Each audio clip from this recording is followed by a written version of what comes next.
Yun lang. Sasabihin ko kung magkano yung nagastos ko, total all in.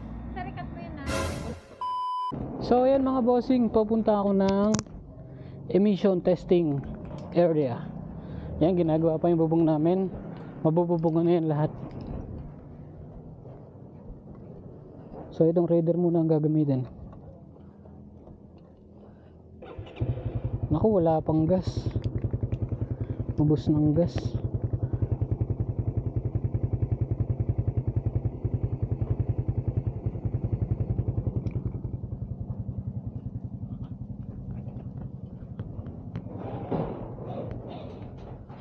Yun, kuha muna ako dito. Yeah.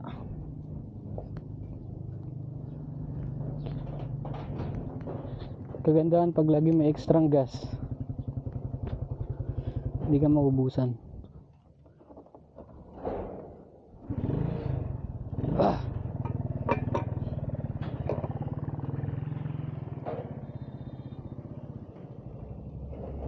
So pag magpapagas kayo ng ganito mga bossing sa mga bote-bote, huwag nyo ubusin masyado dahil posibleng may dumi yan. Kapag ganyan, okay na yan. Ayun o.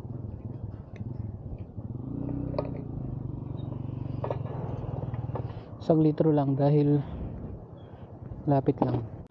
Alis mo na ako. Parehistro? Pa emission?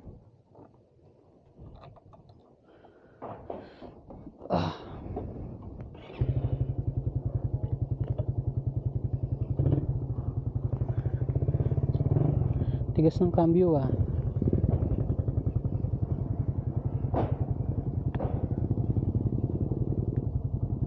Tapos na ako.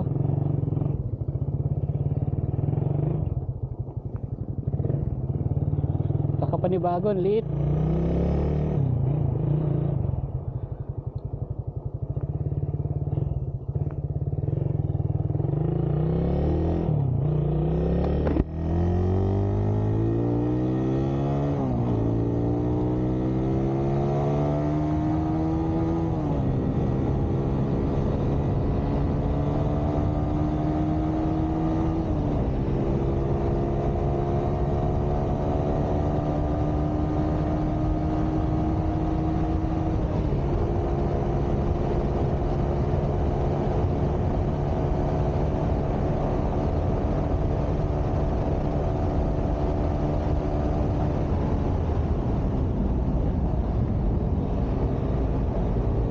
Sarap.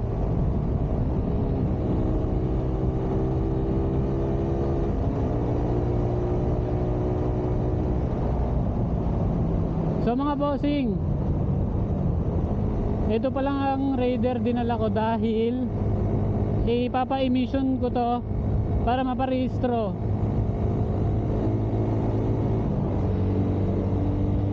Kailangan tong maparehistro dahil gagamitin ng kapatid ko pang pasok niya sa school. Kaninang umaga kasi hinatid ko siya dahil yung NMAX pa lang naman ang nakarehistro. Itong Raider tsaka Click naabutan na ng expiration. Kaya kailangan nakarehistro yung motor niya para kung sakali ma-checkpoint lusot, walang problema.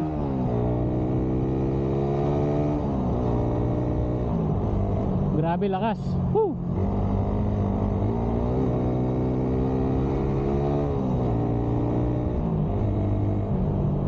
Nakakamiss ka, Raider. Grabe, nilagay ko 1 litrong gas kanina oh. 2 bars yan kanina mga bossing.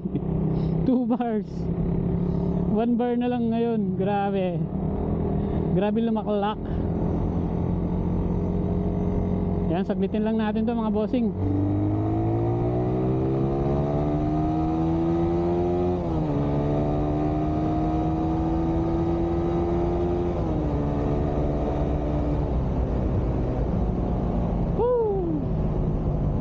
Hindi ka talaga bibitinin ito.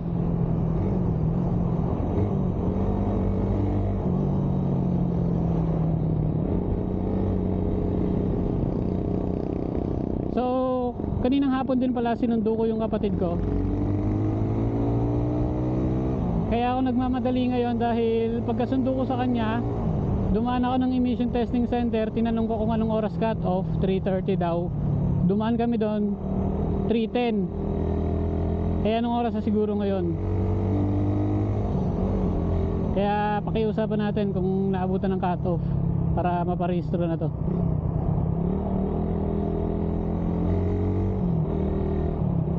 Sa tingin ko hindi ako inabutan ng cut off. Habol yun, habol yung oras.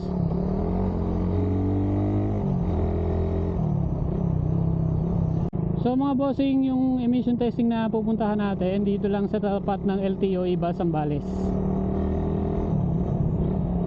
Para malapit na rin sa LTO, para rekta process, diba? Yan, signal na tayo. Ano bang pangalan ng emission testing dito? Mamaya tignan lang natin doon mga bossing. Dito na tayo. Wop. Oy, huwag kang sasayad boy.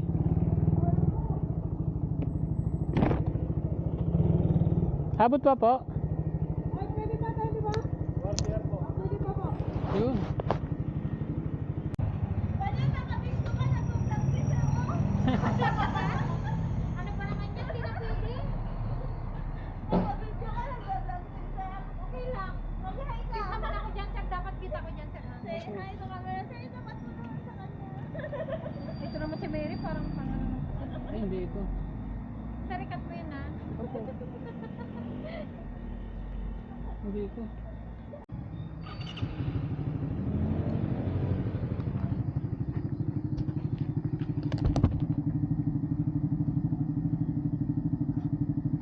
So yun mga bossing, saglit lang. Tapos yatang 10 minutes tapos na may emission. Yan, done. Hindi ko na ipapakita yung details dahil confidential to. Right? Confidential. Ngayon rekta tayong LTO, ay lang yung LTO sa tapat. Process na natin yung insurance, tsaka kung ano pa yung mga kailangan dun. Let's go. Kailangan maparehistro agad to dahil walang magamit yung kapatid ko.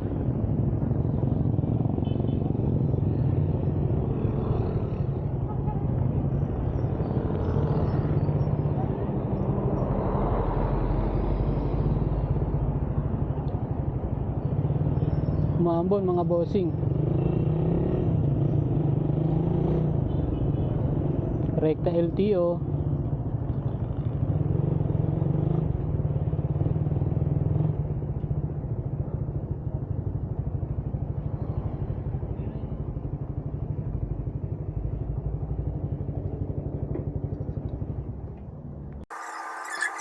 So yan mga bossing, nakapagparehistro na tayo ng Raider nang wala pang 30 minutes. Take note, walang 30 minutes. Sa emission testing wala pang 10 minutes, sabihin na natin 10 minutes. Dito sa LTO mga 15 minutes lang siguro. Sobrang bilis mga bossing, sobrang bilis ng process. Tapos yung mga staff pa ng LTO dyan, mababait, mabibilis mag-process. Yan, mga maayos sila kausap mga bossing. Basta maayos lang din kayo kausap. Alright, sasabihin ko kung magkano yung nagastos ko. Total all in. Sa emission, gumastos tayo ng 400 pesos. Wait lang, overtake muna. Yon sa emission, 400 pesos mga bossing. Tapos ano bang tawag dito? Sa insurance, 600 yung insurance natin. So bali 1K na. Tapos sa bayad doon sa mismong papel, yung sa CR nya, Certificate of Registration, is 624. So total of magkano? 1,624 lang mga bossing.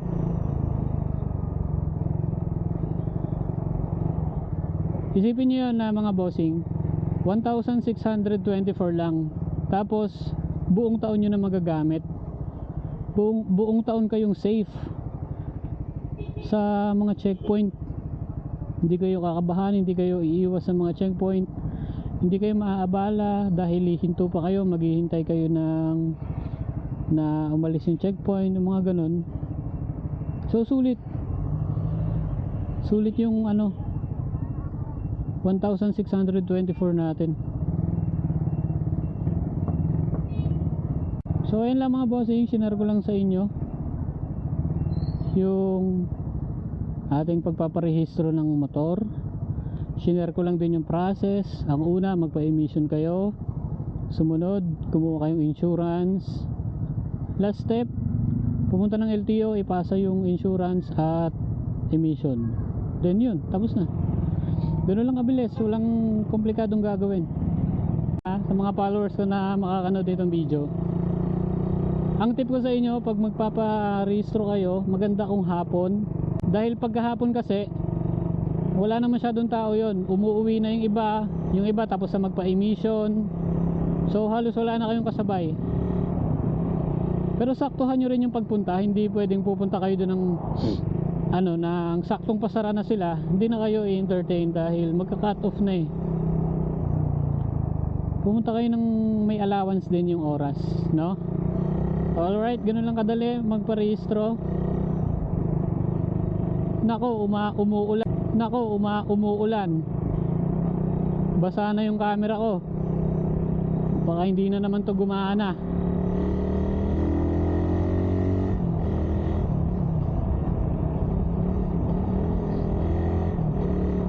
Hindi ko na itatabi to. Diretso na to. Tatagusin lang na rider to mamaya pagka maluwag yung daan.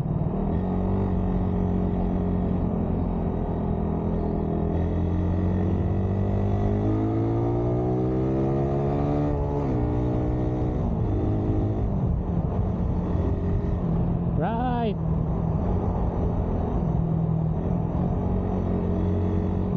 Yan na, lumalakas na. Pulasan natin yung lens para malinaw pa rin yung panonood nyo. So yung kapatid ko naman kasi meron na siyang lisensya, non-pro na siya, kaya wala na talagang problema sa mga checkpoint. Hindi ko na siya ihahatid kada papasok. Kanina hinatid ko siya eh. Go, tagos na to hanggang bahay. Yun lang, may aso.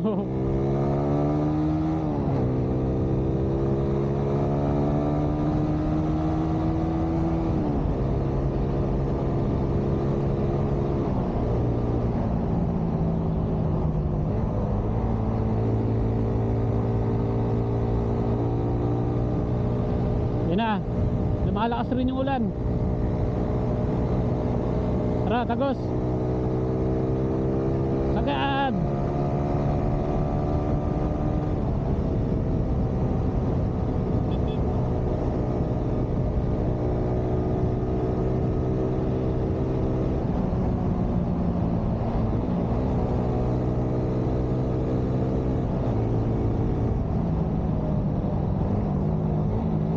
Engine brake.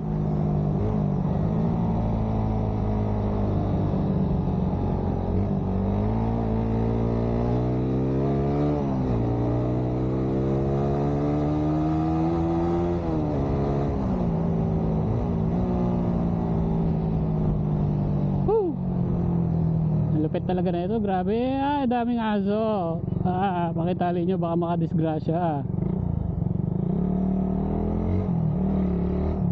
Kanina yung aso doon ang habol, nangangagat ng dumadaan. Alright, yun lang mga bossing. Dito na ako sa bahay. Thank you.